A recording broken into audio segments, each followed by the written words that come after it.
All right.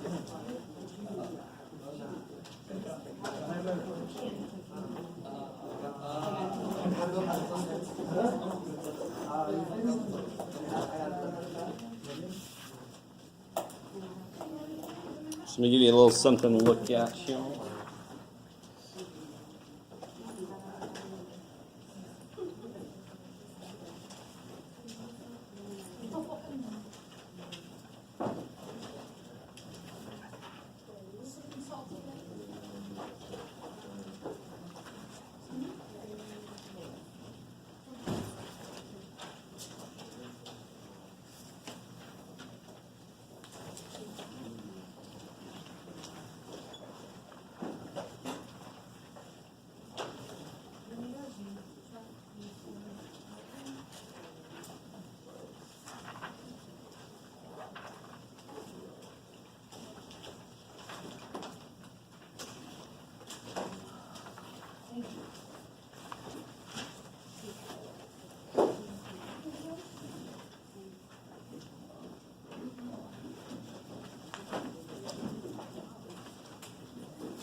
Okay.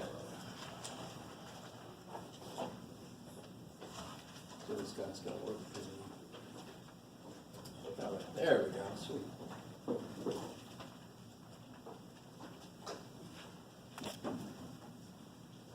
Oh.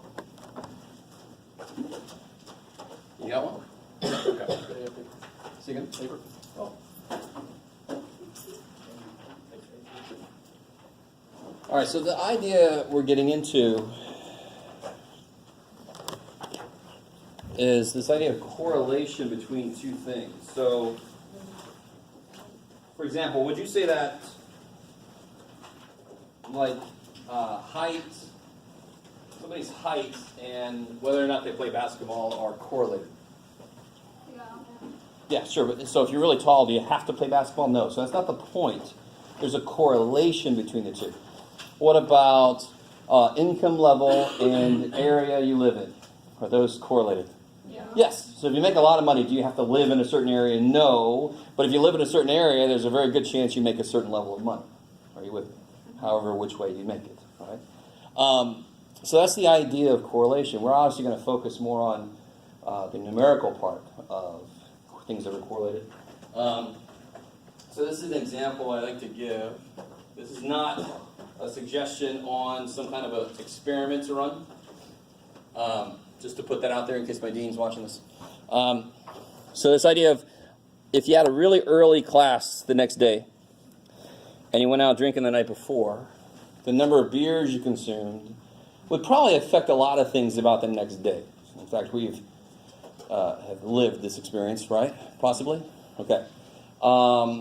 So the number of beers you have the night before an early morning test might have an effect on your performance on that test. Do you agree with that? Okay, so if and again, I'm not asking you to run this experiment with an early morning class and say my stats teacher said to do this. If I did drink a certain number of beers and I looked at my grade the next day, maybe it would be one of these two things. Both of these have what kind of a trend? Yeah, as you drink more beers, it looks like the grade you make goes down. Now, this first one, you can see some really good outliers. Who's this person right here, this first little dot here? Who's this person there? Did they drink a lot? No. Not relatively. They drank relatively the second least, right? But how did they do on the test? They sucked. So they probably didn't know anything, so it doesn't matter how much they drink, right? In fact, if they drink more, maybe they do a little better. So my friend in pool, he's got better the more he drank. And then over here, so there's one definite outlier. You can maybe say this guy is an outlier too. Who's this person? What did they do? Drank a lot of beer, and they still made a good grade. So they're able to hold the liquor. Maybe they don't have as bad of a hangover, and they knew their shit, right? Okay, I like it. Now, this is the same idea, but it's a lot. Which one would you say has a stronger relationship between the two variables? This guy's got a stronger relationship between them. And you can kind of see how to gauge the idea of strength means that as one changes, the other one changes more lockstep with it instead of more sporadically. You guys kind of with me? This general idea is not that difficult. Which one, though, is more realistic? What do you think is more realistic? The first one is definitely more realistic. Maybe you'll see some trend, but there definitely should be people that are bucking the trend for various reasons. We're only looking at how many variables here? 2. We're looking at grade on test, number of years. Is there anything else that could affect the grade on a test? Sleep. Hell yeah, sleep. Which could be affected by number of years, but could also be independent of that. You guys with me? Or amount you studied, did you go to class, blah, blah, did you take this class before, blah, blah, blah, right? You guys with me? So that's why the first one's more realistic, because there's more variables that could affect things. And these variables could actually be, different people could experience the relationship differently. Maybe somebody can't hold their liquor, so they know everything, but the next morning, like, then it's horrible. Okay, maybe. So this one's definitely stronger. Why are you not? Hey, this one is stronger. This one is more realistic. So there's 2 things that we might want to capture. We definitely want to capture the idea of how strong a relationship is. So much like earlier in the semester, we were like, okay, what things do I want to know about a data set? I want to know where the middle is, and I want to know how spread out it is. Right, so I want to know the mean and the standard deviation. Here we're saying for these 2 variables and how they relate to each other, what do I need to know? I need to know how strong that relationship is, and then there's something else I want to know. Right? Let's look at another example real quick. Here's number of hours studied versus grade made on a test. And again, which one's the stronger relationship? First one. And another way to look at how it's stronger is if I drew a line through it. Would the points be closer to the line than the other one? Yes. So could you, right now, try to draw a line that represents the trend, that represents the average of all the points, a straight line. So if I did, my first attempt would be something like this. Wah-ha! So that's a decently strong correlation because the points stay pretty close to the straight line that describes their movement. Right? We call this line the line of best fit. It's sort of like a graphical average of all the points. So to be honest, we sort of have the same 2 things we want to know. I want to know where the middle is, this line of best fit, and I want to know how spread away from that middle things get, which is that strength measurement. Now we're going to do a lot of this chapter. This is the one chapter where I do a lot of the work in the calculator. I let the calculator do it for us because then we have to do stuff with it after that. And I'll show you the formula once when we get there. I'll find it here in a minute. The formula is daunting to say the least. So the 2 things we want to know again are the strength and the line of best fit. So the strength, we actually call it the correlation coefficient or the Pearson product. Of course, my teacher in college, his name was Pearson, no relation, but he liked to kind of pretend there was in a while. We give this the symbol R, just to be different. R for a regression, to be honest. So the strength of the correlation is given the symbol R. And R can go from -1 to 1. -1 would mean a perfect negative correlation. So something like this would be a perfect negative correlation. It just all lines up right on a line going down. So that's a perfect negative correlation. So they're perfectly lockstep with each other. If one changes, the other one changes by a completely predictable amount. So perfect positive correlation, amazingly enough, would just mean a positive slope, same situation. Is that cool? So perfect positive would be boom, boom, boom, like that. I like it. So this would be R equal -1, and this would be R equal to 1. So that's why it goes from -1 to 1. -1 is perfect negative correlation. 1 is perfect positive correlation. What's your gut tell you about 0? No correlation at all. So R equals 0 is the absence of some kind of correlation. It just means, it could mean several things. It could mean, so R equals 0 could mean this. One thing it could mean is,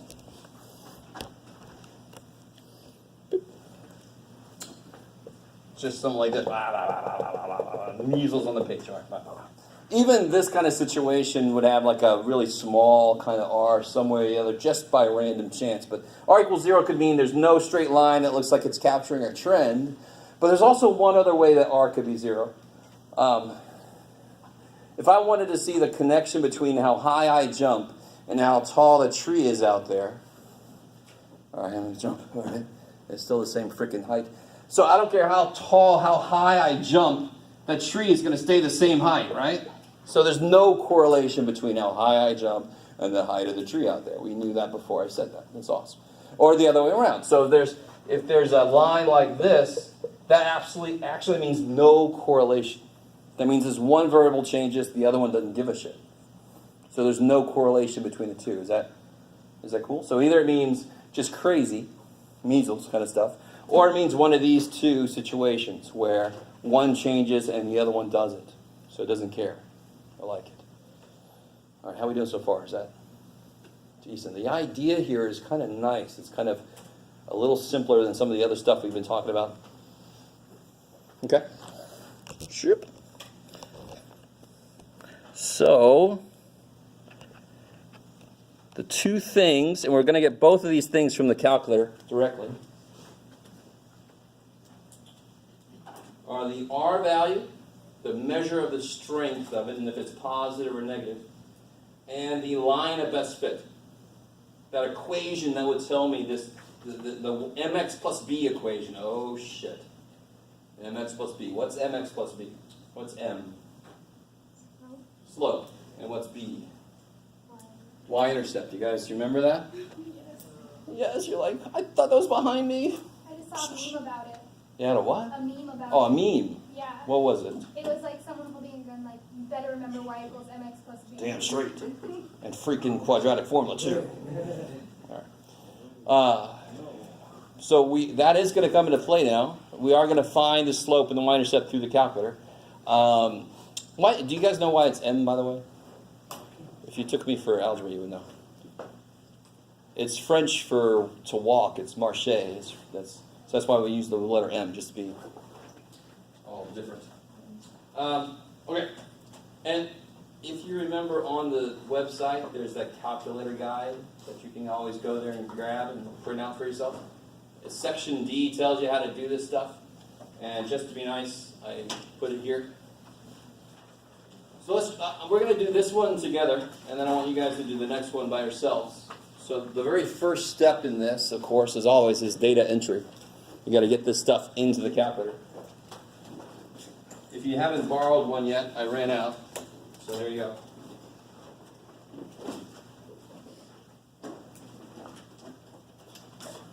I'm just going to clear some lists out. Whoa.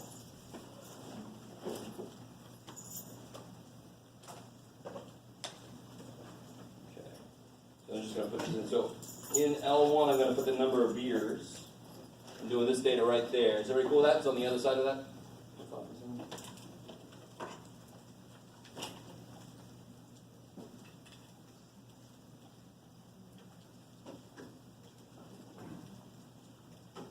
I got 14, 1, 2, 3, 4, 7, 8, 9, 10, 11, 12, 13, 14, yeah.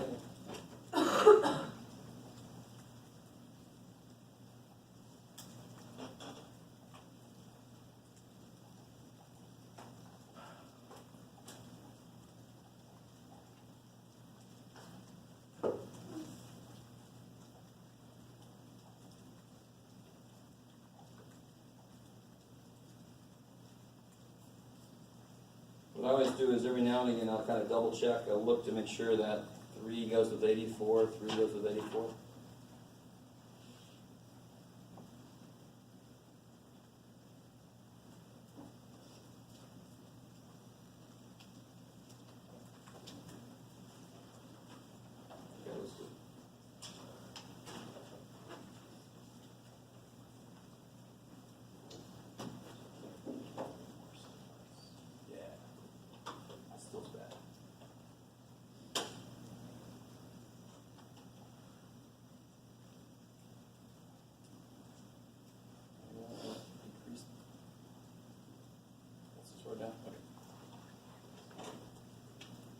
right, so has everybody got that stuff in? Now tell me real quick, would I ever want to sort list 2? See how with list 1 is sort of sorted, it's not always going to be. Would I ever want to sort either one of those? What does it mean for the first entry there? 1.5, 97. What does that mean? What does that represent? You can look back at the paper. Yeah, the first listed number of beers. So those 2 points represent a person. That person drank 1.5 beers and got a 97. Some other person also drank 1.5 beers but got an 86. Some other person drank 2 beers and got an 82. So if you sorted list 2, you've torn people apart. Oh my God, it's horrible. And you stuff somebody else with it. Yeah, you go there. That's disgusting, so don't do that. That's weird, right? So never sort those guys, because otherwise everything would look like it's correlated. You would just kind of automatically make everything have a positive correlation. If you think about it, that's exactly what would happen. So don't do it. They go together. So 2 things I want to get out of this calculator. Number 1 is just to plot the points to make what's called a scatter plot. And I think we did that back earlier in chapter 2. And secondly, to get those 2 things, the strength of the correlation and the equation of the line of best fit. I've got to get all that together. So let's see how to do this.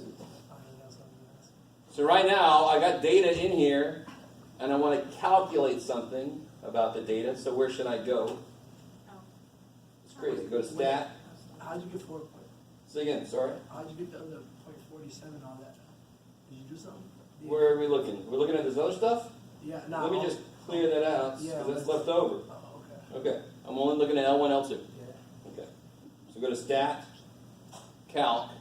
Now can you tell me which one of those looks like it's going to do what I want it to do? Number 4. Yeah, look at number 8 real quick. I honestly keep forgetting to try to ask, and TI is really tight-lipped about how it programs its calculators anyway, but I have no freaking idea why number 8 exists. Number 4, what's the slope? Which letter is the slope for number 4? A. Just to be different, right? You got M math, we're going to do A, huh? I don't know why. But look at number 8. Number 8, the letter that's the slope is B. So who cares? I have no idea why they did both. So just forget about 8, right? In fact, you're the older one who doesn't even show up, don't even scroll down. You're fine. Notice number 5 real quick. Number 5 would be quadratic regression if it looks like my stuff is parabolic, like energy usage through the year, that kind of thing. And then I got cubic regression, quartic regression, linear regression. This is a natural log regression, and so forth. Oh my God. We're only going to focus on linear correlation, linear regression, thank God. Okay. But all those other ones exist. So we want to do number 4. 4. Now, if you have the older calculator, it just says linreg. It defaults to list 1, list 2. You can just hit enter. This one you got to tell it list 1, list 2. No frequency list. Go to calculate. And I get this. Some of you guys might get more. Hopefully some of you guys get more. That makes it worse.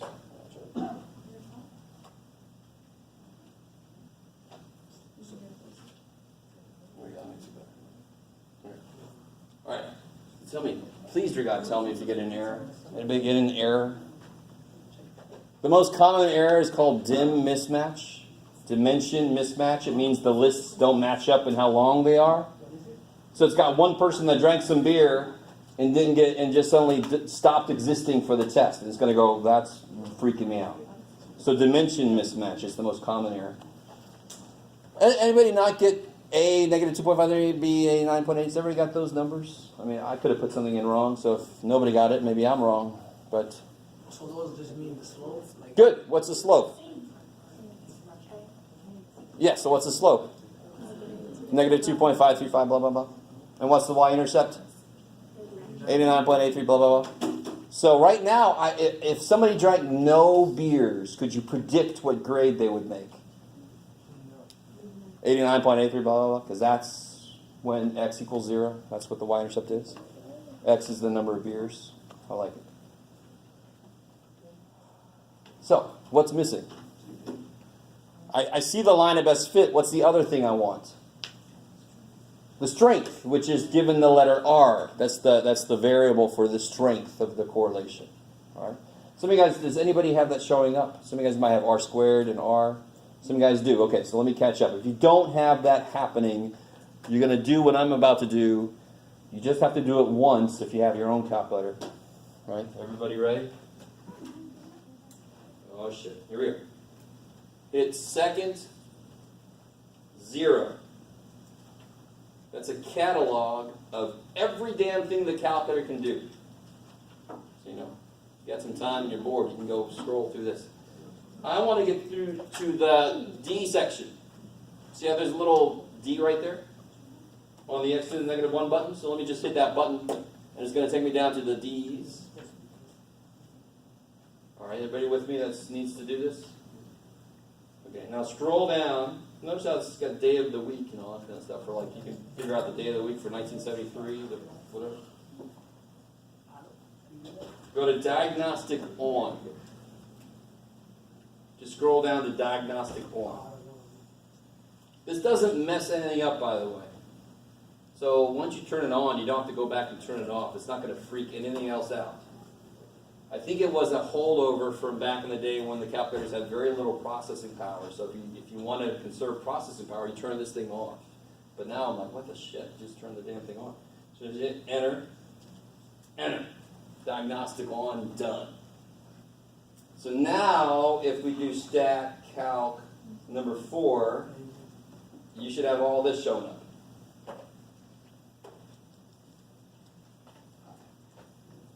Can you do it one more time for real? What piece? After this part right here, after you get the slope and the B, whatever, after that. So hit second 0. Second. And then scroll down and hit this button right there. X to the negative 1, so you can get down to the D section. See, there's a D there. Are you at the day of the week and all that now? Yeah. All right, now scroll down to diagnostic on, Okay, just touch enter. and then hit enter. Enter.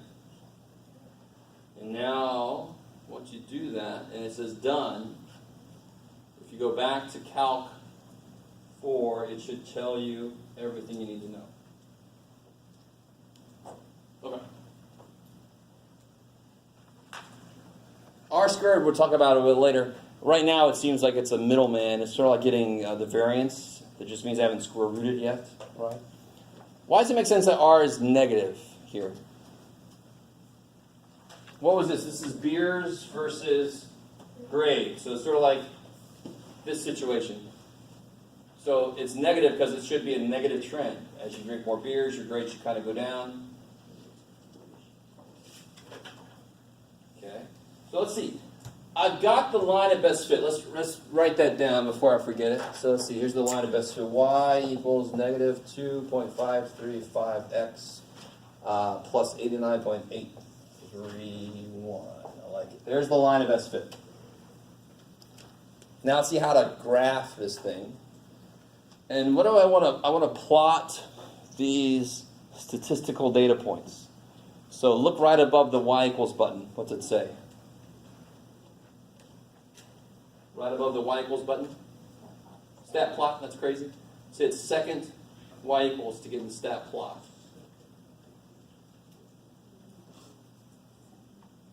Just to remind you guys, every single step we're doing is right in here, okay? And if that's too much to read, then too bad, you make a bad grade. Now what I want to do is, I want to make sure, first off, is everybody on this menu right now? Hit number 4, enter.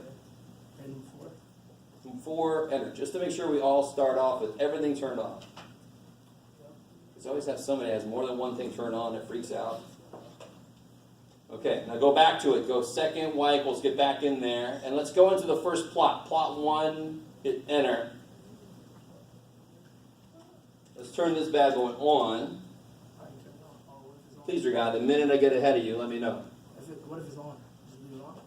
It shouldn't be if you would have done the last step we did together because it turned all the plots off. Yeah, I did it off and then turned it on. So now it's on. Okay, well, if you turn it on, then yeah, it would be on. Sure. The type, notice This is what we want. We want the scatter plot. We want the points. Notice, though, that it can also do like histograms and box plots and stuff. You want the X list to be L1, the Y list to be L2. Is that cool? Because that's how we put it in. And then you get to pick. It's going to put a certain symbol at every data point. So you could be a square, you could be positive, you could be a speck of dust, or you could be an even smaller speck of dust, at least for the newer ones in the universe. I am obviously the square. You guys can be whatever you want to be. And if you have the newer calculator, you can even pick what color you want it to be. So now, if I just hit graph, let's see what happens. Everybody, make sure that this is highlighted, by the way. Sometimes people don't realize you got to highlight the on, and then it's on. If I just hit graph, I get shit. Well, I get leftover stuff from before, but. Okay, so let me show you a couple things. Oh, I get some nifty shit. Look at that. Ooh. All right, sorry. If I go to y equals, make sure this is all clear. Now, this calculator is expensive. It should be able to find the data for me, and it can. Is everybody with me so far? You guys with me? Yes? I think I don't know how you got there. Hit y equals. And make sure it's all clear. Right, thank you. Good. You hit zoom. Now you can see it on mine. You can see what you want to pick. What do you think you want to pick? Which option? Zoom in. No. Zoom stat. Yeah. Yeah. That makes sense. That's what I It should be most of you guys number 9.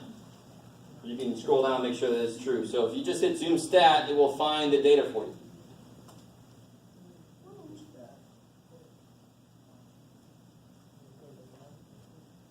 You can't really see it, but mine is blue. For a little bit. By the way, I try to make it look like this. I think I did a decent job. This is just me drawing dots in MS Paint.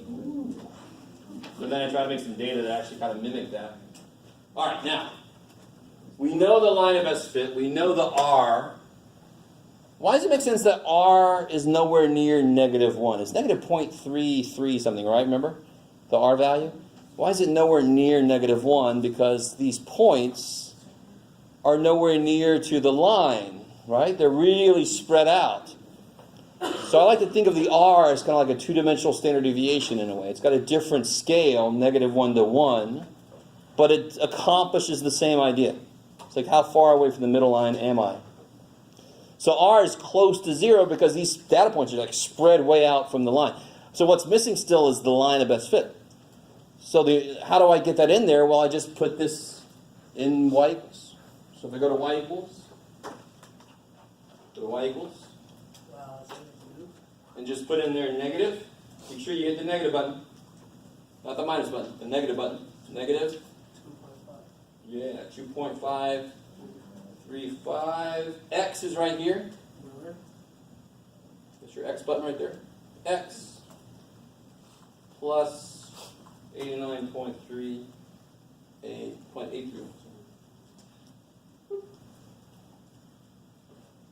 Now if you hit graph, you've already got the window set with what we did earlier. You just have to hit graph.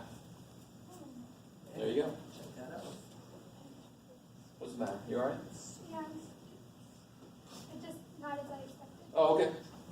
Understood. So when I'm going to have a little worksheet next time that you guys are going to work on. You actually have to draw your own line of best fit in. And normally you have to do it 2 or 3 times because your first time you go, whoa, that's not right. I got to balance it out. This is also called the least squares line, because what this does is it makes the square of the distance from the line to every point the smallest it can be.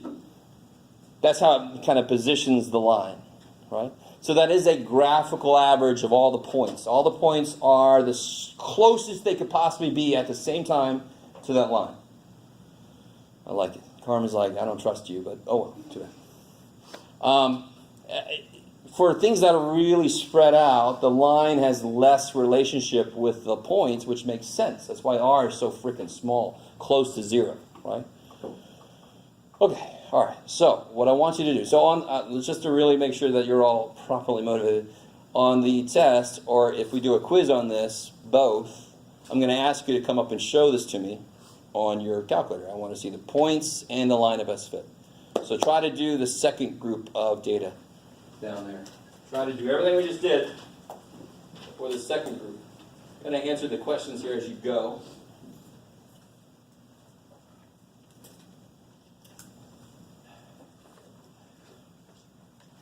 Definitely feel free to work together if you want to.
So we got the line of best fit.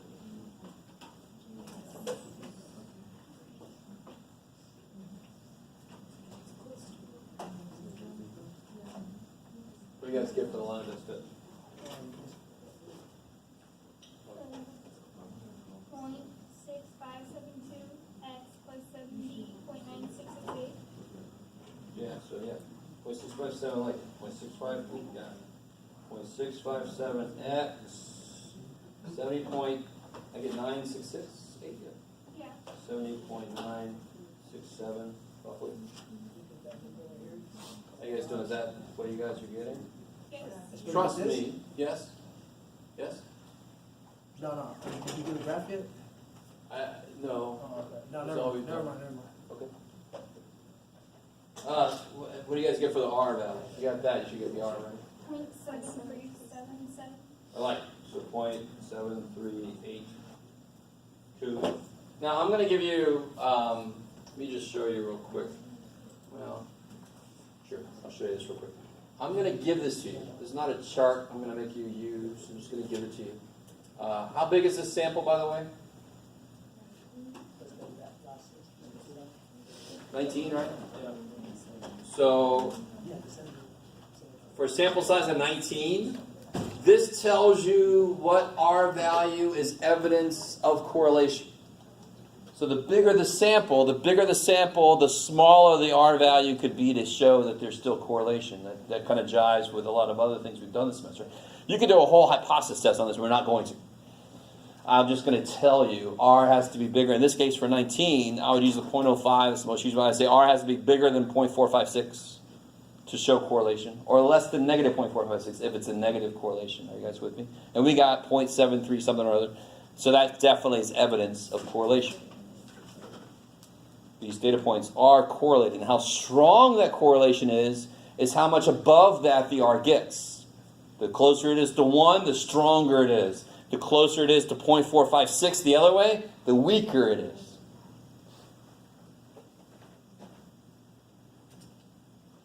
So for this one, is this a strong correlation? Well, normally on a test, I'm going to give you an extreme. Like it's obviously weak or it's obviously strong, because then it's sort of like describing a wine. Well, it's such a strong with little hints of weakness. No.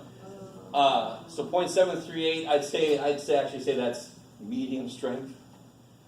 You know, but I'm going to give you on a test something definitive, like 0.95 or just barely above what it needs to be, so you can say weak or strong. So if this would have been 0.5, I would have said it's weak positive correlation. If it would have been 0.93, I would have said strong positive correlation. This is 0.738, so I would say medium strength correlation. How's that? Do you guys kind of get what I'm saying? Please understand what I said earlier. I'm going to give you an extreme, not something in the middle, so you're going to figure out what adjective to use, right? So this is, in this case, it's medium strength. Positive correlation.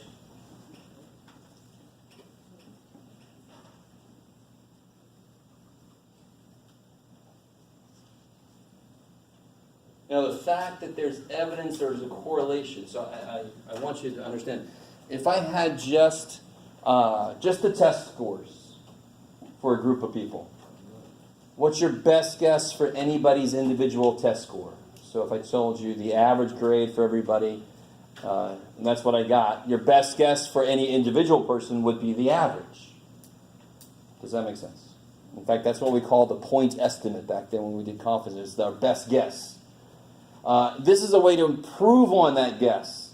So if there's correlation, I'm going to use that line of best fit, and then I can predict a better prediction. I can make a better prediction based on this stuff that I know. So for example, so if I use this line, will I trust it? Yes, because we proved there is correlation. So predict, what about somebody who studied, this is all about studying a certain number of hours. Predict for somebody who studied for 6 hours. What grade would you predict that they would make? I'm just going to say that. That's it. Do it. Try to do it. If somebody studied for 6 hours, what grade would you predict them to make? Some of you guys are like, what, just make up a number? No. We got what we need to predict this.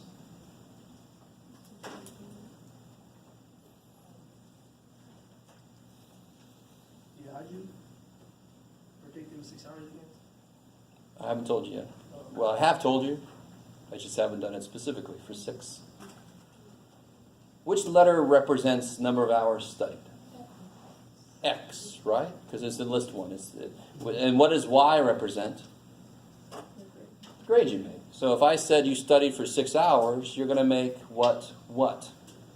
You're going to make X 6. It's just algebra. Again, algebra. Hello. So X represents number of hours studied. So if I make X 6 in this equation, what's the output going to be? Y. And Y represents the grade you make.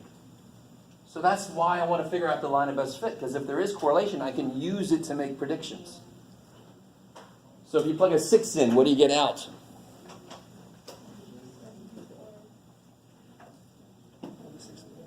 Six, 5, 7 times 6 plus 70.967. I predict somebody would make about a 75. Does that mean that they'll definitely make a 75? No. For 2 reasons, of course, because data has wobbliness to it built in, but also, specifically, our R value, while it showed correlation, is it close to perfect? Not really. So there's going to be some wobbliness in there because of that, too. But it's a lot better than guessing just the average grade, right? I studied for 80 hours. What grade? Well, the average. That's my best. No, it's got to be a way to predict better based on how many hours you studied. So this makes it better than just guessing the average. I mean, that's not very satisfactory. How much am I going to pay for this car? Well, the average car costs. No, they know. It's a Tesla. Oh, shit. Okay. Yes? So you said the closer to 1 R is the stronger? Yes. In fact, if R was exactly 1, that would mean that the points perfectly line up. Let me throw some another algebra thing at you. Let's see if you guys, just to kind of get us ready for this worksheet we'll do next time. And again, for those of you that thought your algebra days are behind you, algebra is freaking useful everywhere.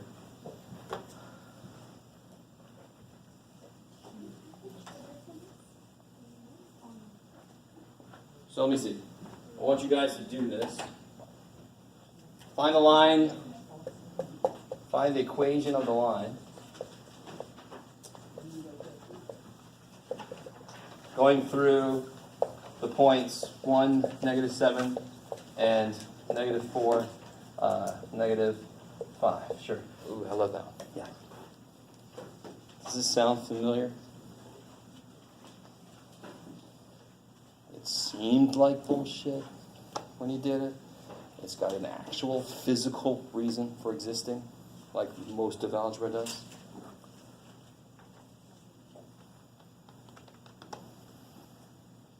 I'll give you a little hint about one kind of traditional way to do this. If we got mx plus b, does anybody remember the other formula for a line? I'll get it started. Y minus something equals m times something. Y minus y1 equals m times.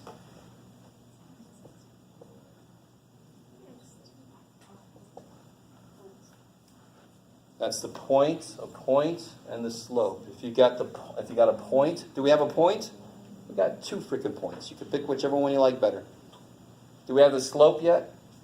Oh shit! You better figure it out. Okay. Math people being very creative, we call this the point-slope form because there's point and slope. The other one is called slope-intercept because it's got slope and intercept.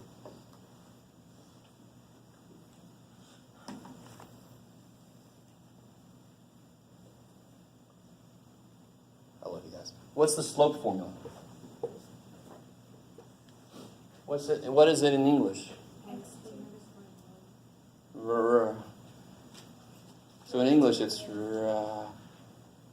rise over run. Oh man, it's like way back here. Rise over run, just like 7% grade. Have you ever seen a sign that says 7% grade on the road?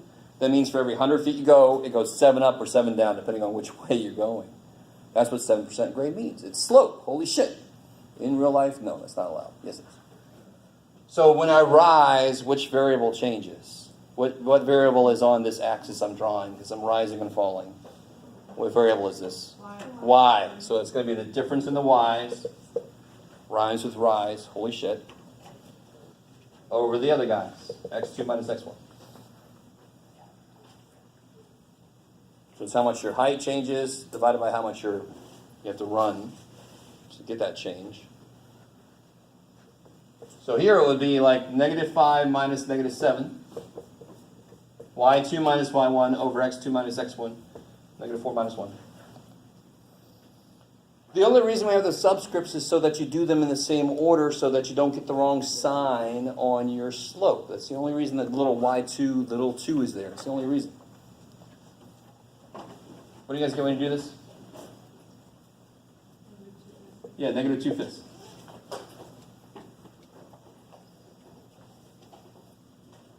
So now I know M.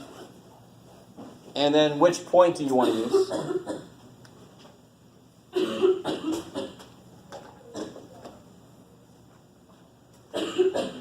You get which point you want to use? I'll take whoever says something first. Which point do you want to use? Pick a point. You want the first one or the second one? Second one, okay. Help me God. So y minus the y piece. What's the y piece? -5 equals the slope times x minus the x piece. -4.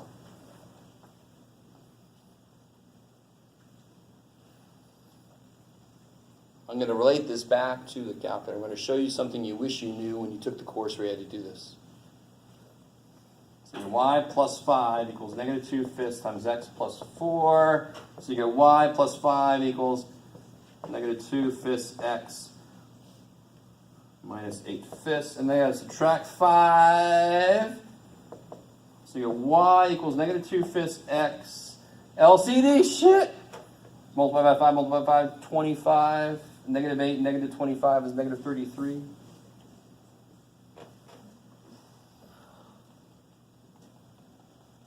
Right, got to get LCD. LCD, right? -8 minus 25, -33. Not doing much here. I'm actually doing math. Idiot. Just to make you feel bad if you don't know how to do this. Now watch this. This is kind of cool. Help me out, help me out. Now normally you wouldn't do this next step, but just to make it the same as what the calculator is going to do. Calculator wouldn't give it to me as -2/5. It would give it to me as -0.4. That's 4/10, right? 4/10, which is -0.4. And 33/5, if you double it, 66/10. Easy to divide by 10, just move the decimal, so -6.6. So let's see what the calculator says. All right. I love you guys so much. I love you so much. You're not going to have to do this on a test, by the way. I almost want to make you do it on a test, because it's making me really irked that you've forgotten entirely about this. It's a little bad. We are going to do this on that little worksheet that I'm going to bring next time. So if this is completely foreign, like you've never seen it before, this is bad. I don't know where you've come from. But you should have seen this before, my God. So watch this. This is kind of cool. How long of a list of data do I have? I just have 2 data points, right? Any 2 data points, any 2 points, they define a line. So if I just use 2 points, R will be 1. Or -1, depending on if it has, in this case, it'll be -1 because it's got negative slope. It's going to fit perfectly because, of course, it is. They define a line. So this is kind of cool. If you put this in your calculator, go to Stat, Edit, clear those out. Whole thing. And if I put in there, write this up there. If I put in there 1, -7, that's 1 point, right? 1, -7, just like an XY table. And then -4, yeah, there's -4, and -5. Boom, just like that. And then I just do like we did earlier. Go stat, just put the 2 points in there, right? 1, -7, -4, -5. And then go to stat, calc, linear regression, -0.4x minus 6.6. with an R of -1 because it's perfect, because it's only 2 points. You guys with me a little bit? Tiny bit? Tiny little bit? So, I mean, this line, of course you're not, I'm sorry. You didn't see any of that, but still. 1, -7, just real quick, just to make this even more painful for you. -4, -5, so that'd be right. 1, 2, 3, 4, 5. Right there. Boop. So there's this line, right? Wee-haw. If I put one more data point in there that's not on this line, that's a little bit off the line, then R is going to become what? What's going to happen to R? Will it still be -1? If I put a point like, let's say I put this data point in there, -2, -4. I like it. So we're going to put -2, -4 in the mix. Is R still going to be -1? Why not?